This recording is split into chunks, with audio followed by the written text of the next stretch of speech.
Bismillahirrahmanirrahim. Assalamualaikum warahmatullahi wabarakatuh.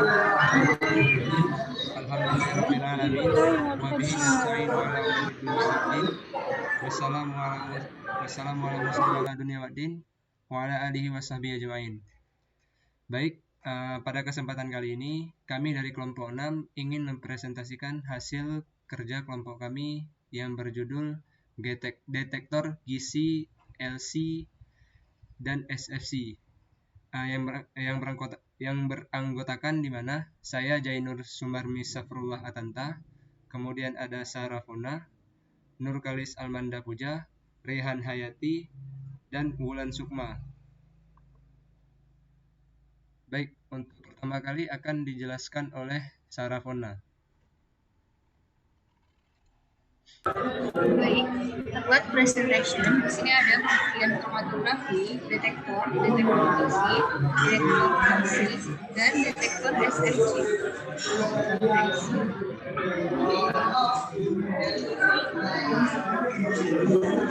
Next.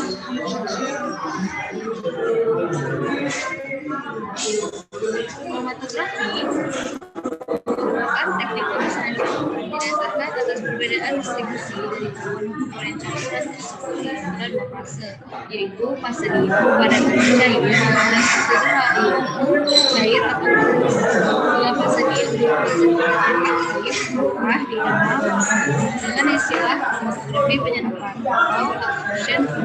Bila fase yang berupa zat cair, maka teknik ini disebut kromatografi pembagian atau partition.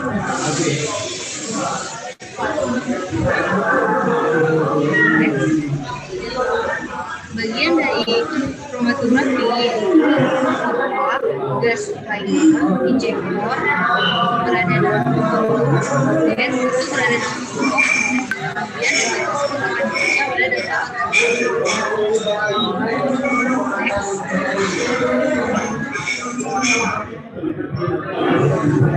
selanjutnya akan dijelaskan oleh rekan saya. Kesempatan saya akan menjelaskan tentang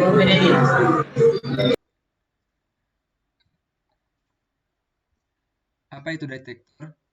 Detektor berfungsi sebagai alat mendeteksi komponen-komponen yang telah dipisahkan dari kolom secara terus-menerus, cepat, akurat, dan dapat melakukan pada suhu yang lebih tinggi. Baik, yang pertama ada detektor gizi. Nah, jenis-jenis detektor gizi itu terbagi 3, yaitu detektor hantaran panas atau thermal conductivity detector, detektor ionisasi nyala atau flame ionization detector atau FED, dan detektor penangkap elektron, electron capture detector. Dan di electron capture detector ini terbagi 3 lagi, yaitu detektor fotometrik nyala, detektor nyala alkalif, dan detektor spektroskopi massa. Nah, dari jenis-jenis detektor ini,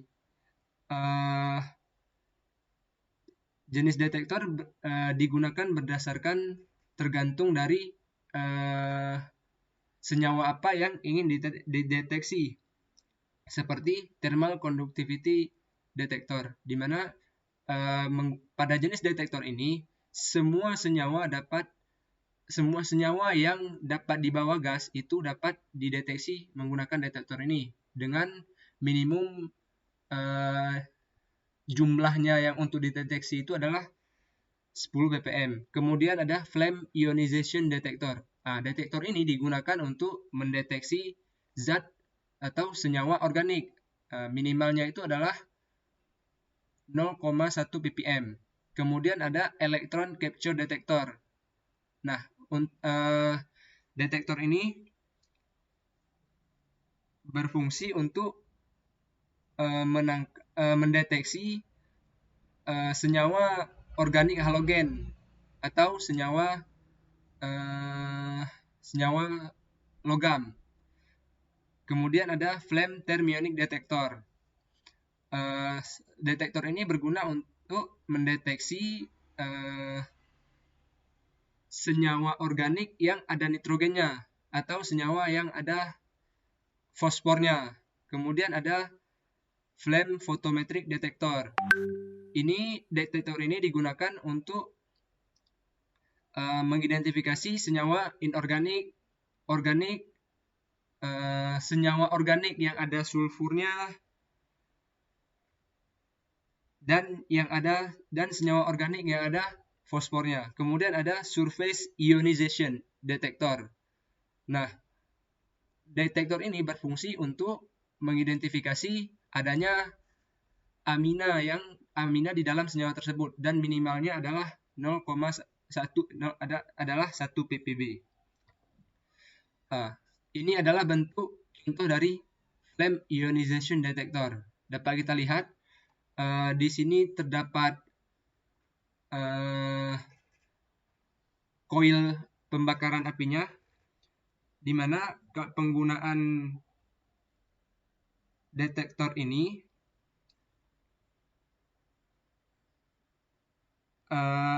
api atau apinya dilewati sampel untuk mengoksidasi molekul organik, lalu menghasilkan partikel bermuatan listrik dan yang dideteksi oleh detektornya. Nah, di sini dapat kita lihat ini dari sini masuk kolomnya, lalu sampelnya dari sini lalu dilewatkan oleh apinya.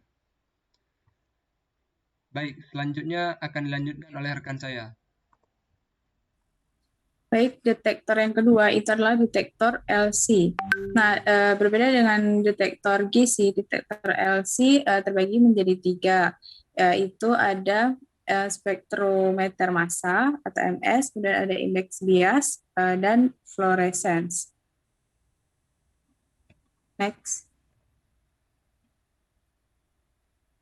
Nah, adapun yang dimaksud dengan detektor spektrometer massa atau MS itu dia menawarkan teknik deteksi yang sangat sensitif yang mengionisasi komponen sampel menggunakan komponen berbagai macam sampel. Selanjutnya, sampel-sampel tersebut dipisahkan ion-ion yang dihasilkan dalam kondisi vakum berdasarkan rasio massa terhadap muatan M/Z dan mengukur intensitas dari masing-masing ion.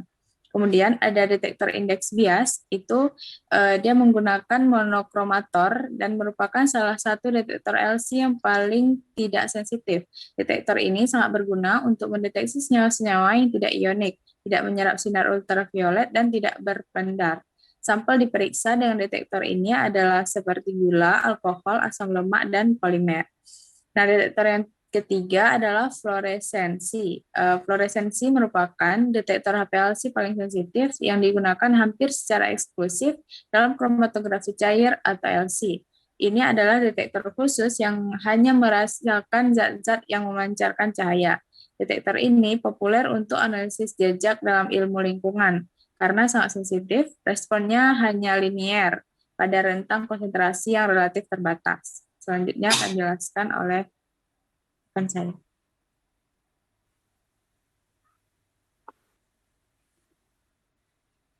Selanjutnya ada detektor SFC. SFC ini mirip dengan gas kromatografi dan liquid kromatografi, tetapi menggunakan karbon dioksida cair sebagai fase gerak sehingga jalur aliran mendapatkan tekanan yang tinggi. SFC juga dapat menggunakan beragam metode detektor termasuk flame ionization detector, flame photometric detector, electron capture detector, dan mass spectrometer. Flame photometric detector atau GCFPD adalah teknik yang digunakan untuk menganalisis belerang atau fosfor yang mengandung senyawa dan logam seperti timah, boron, arsenik, dan kromium. Next.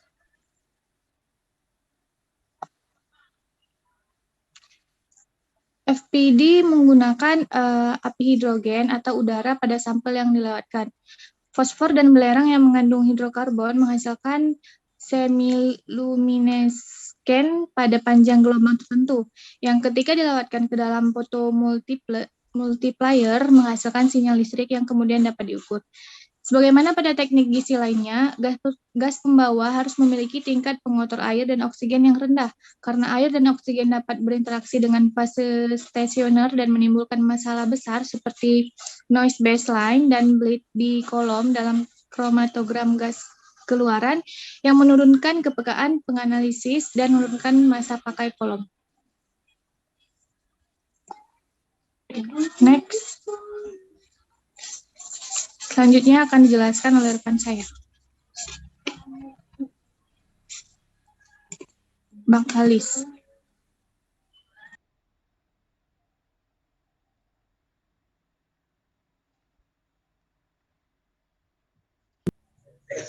Oke, selanjutnya merupakan ini adalah GC FPD, yaitu sangat sensitif terhadap pengotor hidrokarbon dalam pasokan hidrogen dan udara untuk api. Kotoran hidrokarbon dapat menyebabkan peningkatan baseline noise dan mengurangi sensitivitas detektor.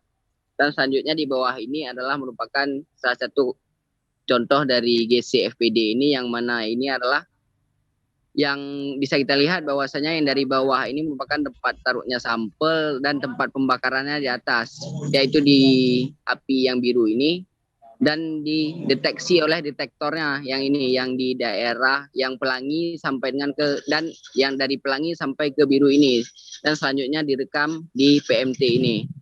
Mungkin hanya ini yang dapat saya sampaikan. Selanjutnya saya serahkan ke moderator. Terima kasih. Baik, mungkin hanya ini yang dapat kelompok kami sampaikan. Lebih dan kurang kami mohon maaf. Assalamualaikum warahmatullahi wabarakatuh.